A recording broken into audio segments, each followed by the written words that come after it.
আসসালামু আলাইকুম। এসএসসি 26। তো আপনারা অনেকে বলছিলেন যে ভাই আমরা যারা উপজেলা বা থানা সেরা হয়েছি এই বৃত্তিটা আসলে কিভাবে পাবো, বা আমার মার্ক তো অনেক বেশি, আমি উপজেলা বা থানা সেরা জেলা হয়েছি, এখন এই বৃত্তির জন্য আমি কী করে অ্যাপ্লাই করতে পারি। সো আজকে ভিডিওতে আমরা সেটাই দেখাতে যাচ্ছি যে সরকারি এককালীন যে পুরস্কারটা, এটা খুব একটা প্রেস্টিজিয়াস পুরস্কার। সো এটা খুব বেশি লোকেদের দেওয়া হয় না, এটা প্রতি উপজেলা বা থানায় কিন্তু 1 থেকে 2জনকেই দেওয়া হয়। তো আজকে ভিডিওতে আমরা এটাই দেখতে যাচ্ছি যে বৃত্তিগুলো আসলে কারা পেয়ে থাকে বা এটা পাওয়ার ক্রাইটেরিয়া কী। তো যারা যারা এই সব ভিডিও পেতে চান বা আমাদের এরকম আরও অনেক আপডেট ভিডিও পেতে চান, অবশ্যই আমাদের চ্যানেলটিকে সাবস্ক্রাইব করে বেল আইকনটা অন করে রাখবেন। আর ফেসবুক পেজ থেকে দেখে থাকলে অবশ্যই ফেসবুক পেজটা ফলো করে এখানে নোটিফিকেশনটা অন করে দিন। আর আমাদের হোয়াটসঅ্যাপ এবং টেলিগ্রাম গ্রুপে কিন্তু রেগুলার অনেক স্টুডেন্ট যুক্ত হচ্ছে, তারা সকল বৃত্তির আপডেট সব পড়াশোনার সকল আপডেট সবার আগে পাওয়ার জন্য। তো আপনারা চাইলে ওই সব জায়গাতে যুক্ত হতে পারেন। তো চলেন আমরা ডিরেক্ট স্ক্রিনে চলে যাই। আমরা একটা বলা যেতে পারে যে ওভারঅল একটা ওভারভিউ তৈরি করেছে যে এসএসসি 26 উপজেলা অথবা থানা সেরা হলে আপনাকে 10,000 টাকা যে বৃত্তিটা দেওয়া হবে এই বিষয়ে। সো প্রথমত হচ্ছে আপনার উপজেলা এবং থানা শ্রেষ্ঠ শিক্ষার্থী হচ্ছে সেটা হচ্ছে ইউবিএসএ বা টিবিএসএ, অর্থাৎ performance base grants for secondary institute PBGSI এর আওতায়। সো এখানে একটা বিষয় আছে, আপনারা অনেকেই জানেন না, যে অনেকেই চিন্তা করে যে কত টাকা দেওয়া হয়। তো প্রথমত আমি ক্লিয়ার করে দিই, আপনাদের দেওয়া হবে হচ্ছে 10,000 টাকা, অর্থাৎ 10,000 টাকা হচ্ছে এককালীন একবারই দেওয়া হবে। শুধু 10,000 টাকা না, সাথে দেওয়া হবে নগদ পুরস্কার, ক্রেস এবং সার্টিফিকেট। এবং এটা খুবই একটা সম্মানজনক পেশা। বললাম না, অনেকেই কনফিউশন আছে যে আসলে কয় টাকা দেয়, 10,000 দেয় না 25,000 দেয়। সো 10,000 টাকা দেয় হচ্ছে যারা হচ্ছে এসএসসি পরীক্ষা বা সম্মানের পরীক্ষা উত্তীর্ণ হয়েছে তাদের দেওয়া হয়ে থাকে 10,000 টাকা। আর যারা এইচএসসি আছে তাদের দেওয়া হয়েছে এককালীন 25,000 টাকা। সো আমি চাইলে কিন্তু ক্লিক বেট করতে পারতাম, বাট করলাম না, যে 25,000 টাকা এসএসসি দেওয়ার জন্য না, এটা হচ্ছে এইচএসসি বা সমান পর্যায়ের জন্য। সো যারা এইচএসসিতে রেজাল্ট খারাপ হয়েছে আপনাদের আসলে মন খারাপ করার দরকার নেই, আপনারা চাইলেই কিন্তু এইচএসসিতে ভালো করে মার্ক পেতে পারেন। এখন অনেক প্রশ্ন আসলে এটা কি বৃত্তি আসলে বা কি।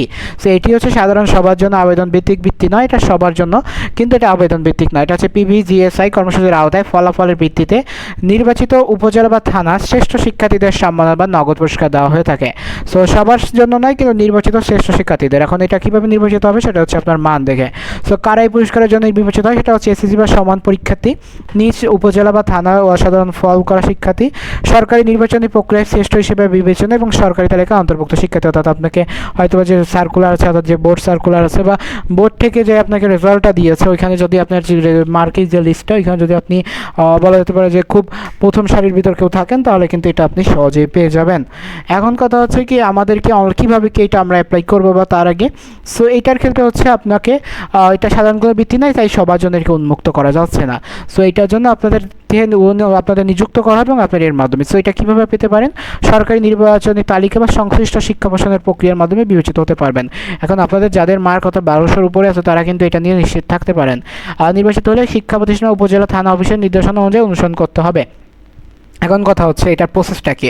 প্রথমত হচ্ছে এসএসসি পরীক্ষাতে একটা ভালো রেজাল্ট করতে হবে। একটা ভালো রেজাল্টের হওয়ার পর, যখন আপনার ভালো রেজাল্টের পর ফলাফল প্রকাশ হবে, সো আপনার ফলাফল প্রকাশ ইতিমধ্যে হয়েছে। সো আপনাদের এই দুইটা স্টেপ কিন্তু শেষ।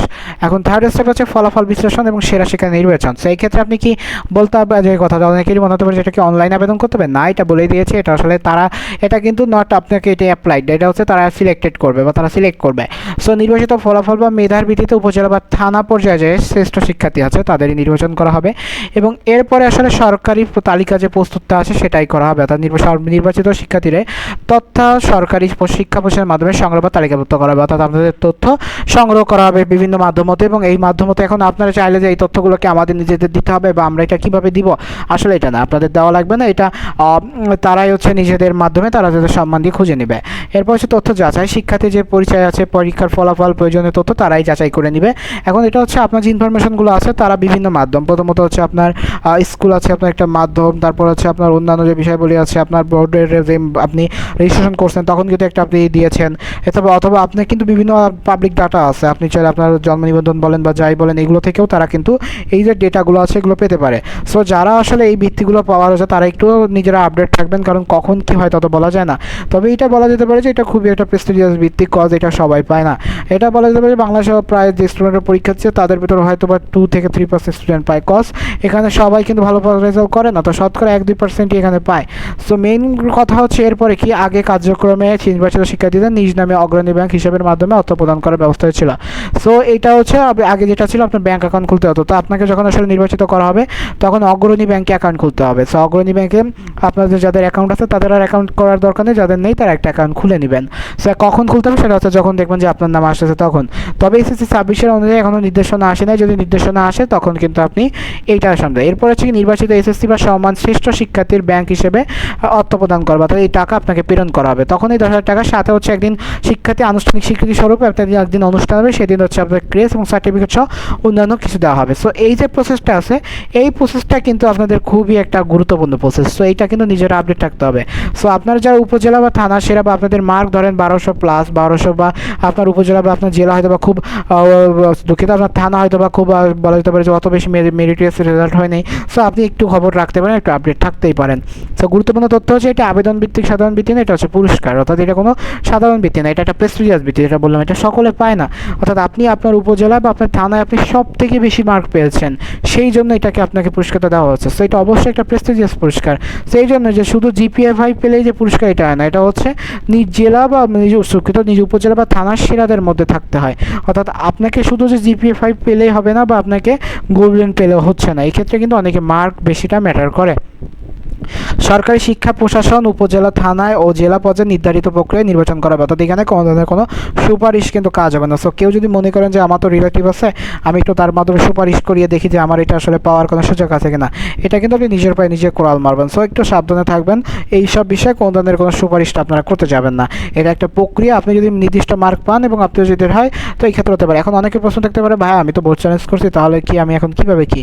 সো বোর্ড চ্যালেঞ্জ করছেন, আপনার বোর্ড চ্যালেঞ্জের রেজাল্ট যদি পরিবর্তন হয় তখন ওইটা অনুযায়ী হবে। অর্থাৎ আপনার এখন হয়তো আপনার কেউ ফার্স্ট আছে বোর্ড চ্যালেঞ্জ করছেন, আপনার মার্ক যদি বাড়ে তখন আপনাকে বিবেচনা করা হবে। অর্থাৎ এই প্রক্রিয়াটা খুব সহজে শুরু হয় না বা খুব শীঘ্রই শুরু হয় না, তারা খুব সময় নিয়ে খুব যাচাই করে এটা দেয়, এবং এটা যে একদম হুট করে দিয়ে দেবে তা না, এটার ক্ষেত্রে বিভিন্ন ধরনের প্রসেস আছে, আপনার এই প্রসেসটা দেখবেন। পুরস্কারের অর্থ 10,000 টাকা এসএসসি বা সমানের জন্য প্রযোজ্য। সরকার সময় নির্দেশনা পরিবর্তন করতে পারে, অর্থাৎ সরকার চাইলে সেসব তাই অফিসিয়াল নোটিশ নিয়মিত অনুসরণ করতে হবে। সো আপনাদের লক্ষ্য হওয়া একটাই যে সেরা হওয়া, সেরাদের সেরা হলেই এগুলো পাওয়া যায়।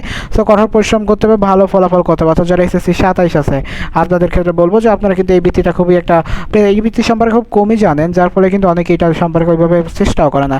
আর দেশের গর্বিত শিক্ষার্থী হিসেবে সম্মান অর্জন করতে হবে। সো এসএসসি 2026 সম্মান হিসেবে একটা জিনিস মনে রাখবেন যে সাথে কিন্তু শুধু টাকা না, আপনাকে কিন্তু ক্রেজ দেওয়া হচ্ছে, সাথে একটা সার্টিফিকেট দেওয়া হচ্ছে। সার্টিফিকেটটা কিন্তু অনেক একটা গুরুত্বপূর্ণ সার্টিফিকেট, কজ আপনি এই সার্টিফিকেটটা যখন লাইফে কোথাও না কোথাও আপনি শো করবেন, এটা কিন্তু আপনাকে যে আপনি যে খুবই একজন মেধাবী শিক্ষার্থী এটা কিন্তু প্রমাণ করবে। সো আপনি এইটার ক্ষেত্রে যে আপনি একদম খুবই অবহেলা করবেন এমন নয়, কজ এই বৃত্তিটা কিন্তু খুব সাধারণ বৃত্তি না, আমি কিন্তু বারবার এক কথা বলতেছি। সো এই জন্য এসএসসি 27 28 যারাই দেখতেছেন তারা কিন্তু এটা নিয়ে সিরিয়াস হতে পারেন। সো আপনাদের ক্ষেত্রে একটা কথা বলবো, মনোযোগ দাও, কঠোর পরিশ্রম করো, নিজের জেলা বা উপজেলা সেরাও এবং সম্পূর্ণ 10,000 টাকা অর্জন করো। সো এই ছিল হচ্ছে মূল কথাবার্তা। এখন বলতে পারো যে আমার সাথে তোমাদের তো একটু ভিডিও শেষে পার্সোনাল ওপিনিয়ন থাকে যে ভাইয়া তাহলে কি যারা পায় না তাদের ক্ষেত্রে কি বা কীভাবে কি সেই প্রসেসটা কীভাবে কি শুরু হবে? সো প্রথমত হচ্ছে প্রসেসটা খুব শীঘ্রই শুরু হবে। তোমরা এখন এটার জন্য কোনো অ্যাপ্লাই করতে হবে না, যারা এটা নিয়ে একটু হেডেক ছিল যাদের জন্য এই ভিডিওটা করা। সো তোমরা জাস্ট উপজেলা বা জেলা শিক্ষার্থী আছো বা থানার শিক্ষার্থী আছো, তারা কিন্তু বিষয়গুলি জানো। সো সার্টিফিকেট, ক্রেস অ্যান্ড টাকা, সো প্রত্যেকটা বিষয় নিয়ে একটু আপডেট থাকবে। যদি তোমাদের যে ফোন নাম্বারটা আছে যেটা রেজিস্ট্রেশন করা অথবা তোমার সাথে যেভাবে যোগাযোগ করবে, সার্কুলার সম্পর্কে আমি আপডেট দিয়ে দিব, বাট এইটার সম্পর্কে যদি তখন স্কুল থেকে যোগাযোগ করা হয় বা বোর্ড থেকে যোগাযোগ করা হয় তোমরা যেন একটু রেসপন্স করো, কজ তোমাদের সাথে কিন্তু খুব বেশি যে সময় নেওয়া হবে তাও না। আমি তো বললাম এটা প্রক্রিয়াটা খুব মানে খুব সিস্টেম হয়তো আগায়। সো তোমার সাথে তারা বিভিন্ন ওয়েতে কন্ট্যাক্ট করার চেষ্টা করবে। যদি তোমাকে না পায় তোমার কোনো শিক্ষককে ফোন দিবে, তোমার কোনো শিক্ষককে না পেলে তার অন্য কোনো মাধ্যমে তোমাকে ফোন দিবে। অর্থাৎ এইভাবে কেউ না কেউ কোনো না কোনো মাধ্যমে তোমাকে রিচ করবেই। বাট রিচ করলেও যেটা মানে ইউ হ্যাভ টু বলা যেতে পারে যে you have to be attentive in this sector বা ইন দিস টপিক, কজ তোমাকে যখনই আসলে এই বিষয়গুলিতে আপডেট আসবে বা তোমাকে বিষয়গুলি যখন বলা হবে সেই বিষয়গুলির সাথে যদি তুমি সম্পূর্ণ একদম অবহেলা করো তাকে সেক্ষেত্রে কিন্তু তোমার কোনোভাবেই কোনো ভালো দিক হবে না।